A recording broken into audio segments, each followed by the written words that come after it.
So the media tried to steer up a story about Superman bisexual backlash spurs LAPD protection for artist studio. Well, isn't that funny because it turns out the whole entire thing was nothing but an entire hoax. DC Comics, you got some explaining to do. Hey, what is going on, everybody? How are you all doing today? I hope you all are having a wonderful and fantastic day today, and if not, hopefully you all will have it better tomorrow. So before we get into this, I just wanted to say, shout out to RJ Dorian. He has started a blog post, if you want to check it out, talking about art, comics, different genres, things of that sort, reviews. So if you want to check him out, I'll have a link down below to his channel as well as his blog post. So if you want to look at it, go ahead, give him some support. But now, getting into this, one thing I wanted to start with, which I don't think anyone's surprised, yet again, October. Here we are, October, and yet again, manga is destroying the top 20 adult graphic novels. I don't think anyone's surprised to see this. Now, last month, of course, there was Fortnite Batman. But that's because, Fortnite's very popular, and of course, DC Comics, what do they have to do to stay relevant? They have to do cheap gimmicks like that to try to get attention, to get up there on the sales charts. And of course, that's the only thing that made it. And now you look at October. Well, October's all manga again. October 2021 NPD Book Scan Top 20 Adult Graphic Novels, all manga and plenty of variety. Yet again, completely dominating the charts. As you can see here, Chainsaw Man, Attack on Titan, Jujutsu Kaisen, Demon Slayer, Kimetsu no Yaiba, Hero Academia. I mean, it really just tells itself what people want, what's in demand. Because we constantly see, where American superhero comics, they are nothing but a disaster. DC and Marvel, they can't hit it. Like I said, all because of the gimmick with Fortnite. That's the reason why DC made it last month.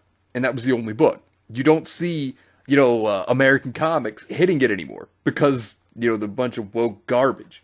Goes to show why manga and anime is so popular, why people are running into that, because it's better than the woke trash that they continue to produce that doesn't sell, along with hiring SJWs that are dumber than brain-dead monkeys to actually try to write a comic book. Now, then there was this that came up just the other day, though, which makes me think that DC's trying to get attention. Because this article by TMZ, everybody's just probably thinking, oh god. But TMZ had this article. Superman bisexual backlash spurs LAPD protection for artist studio. And I think, personally, this was made because they wanted to get attention over the Superman comic. Because if you remember, a few weeks ago, almost a month ago, that was the whole topic. You get your flavor of the month, right? Well, the bisexual Superman, that was the flavor of the month for them because it doesn't sell, but it gets, articles. Yeah, that's what they produce, is articles from it. And, well, it seems that it was proven that the whole thing was a hoax. The whole thing. Right here from Bleeding Cool. No DC Comics police calls over bisexual Superman death threats. So, it was all fake. It was all just a hoax. And I feel like this was just for attention. Like, DC's like, oh, our sales aren't doing good. Oh, God, we gotta do it. Because this kind of attention, oh yeah, it's definitely going to get sales.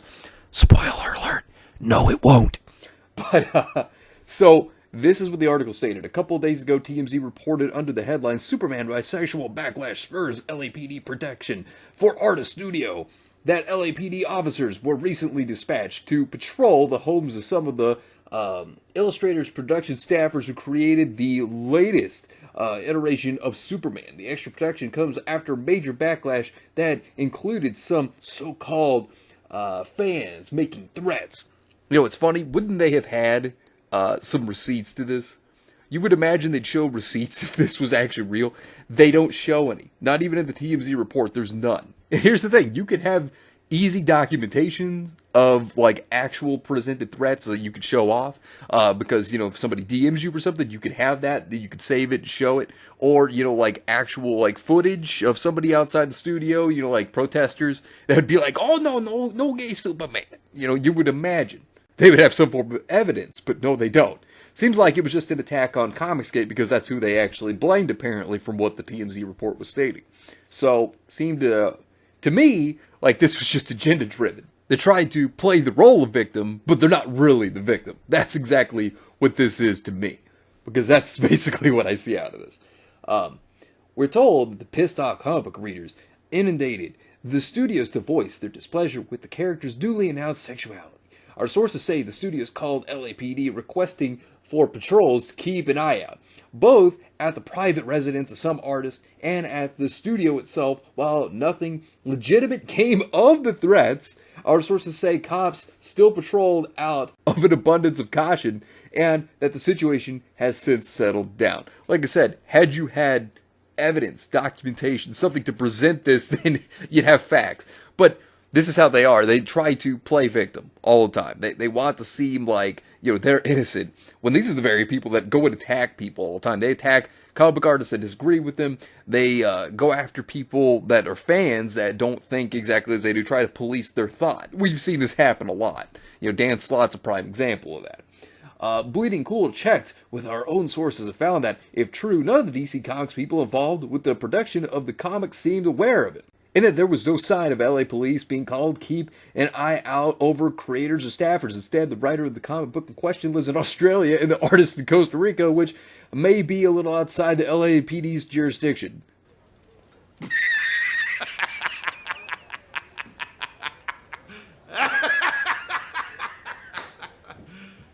That's what I would question as well. How would the LAPD be able to help them?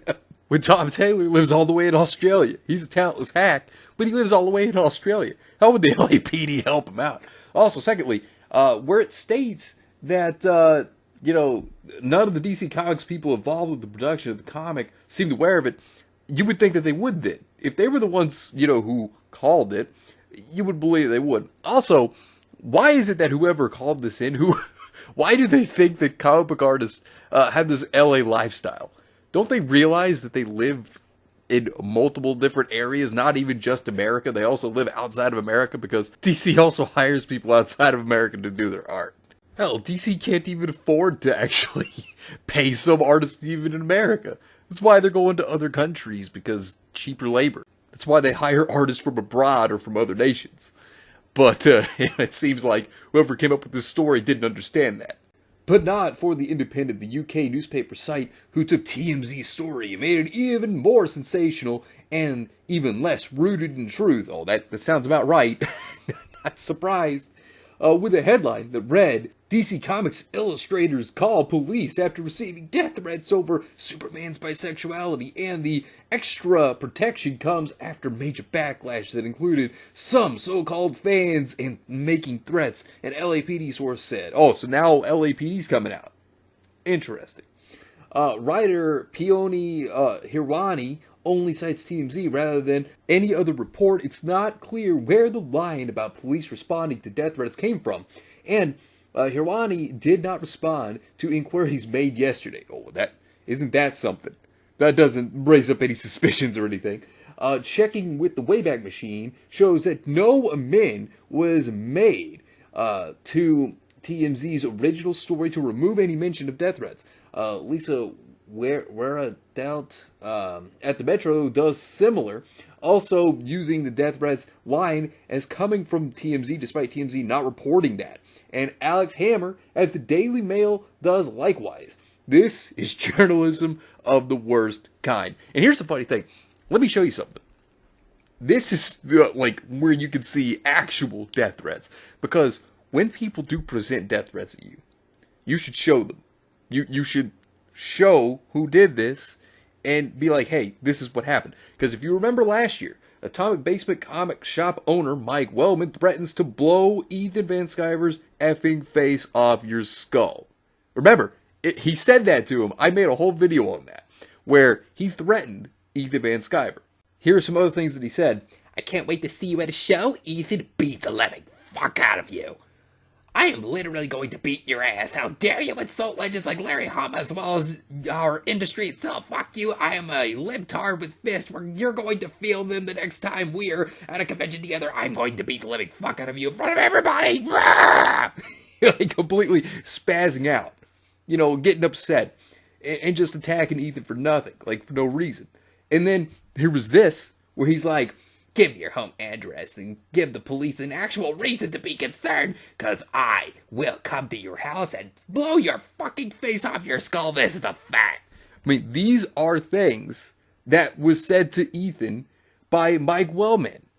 This is actual threats. Like, this is stuff you'd want to present, and it proves that this actually happened. There was actual evidence to back this up. You would imagine a story like this, they would have proof. And, instead, it's just an agenda to attack Comicsgate. That's exactly what DC's done here. And they're caught on their lies. And, the industry, DC, Marvel, comic book industry in America is collapsing. It's dying because they continue to hire these moronic SJWs that continue to ruin entertainment. And because they hire these activists, well, the comic book industry is crashing and burning. Get what you fucking deserve! So if anything, DC got caught on a lie here. TMZ, they all got caught lying. And yet again, this is just an attack on Comicsgate. You can clearly tell that's what they're doing. Because you have a bunch of activists in the industry. They can't stand Comicsgate.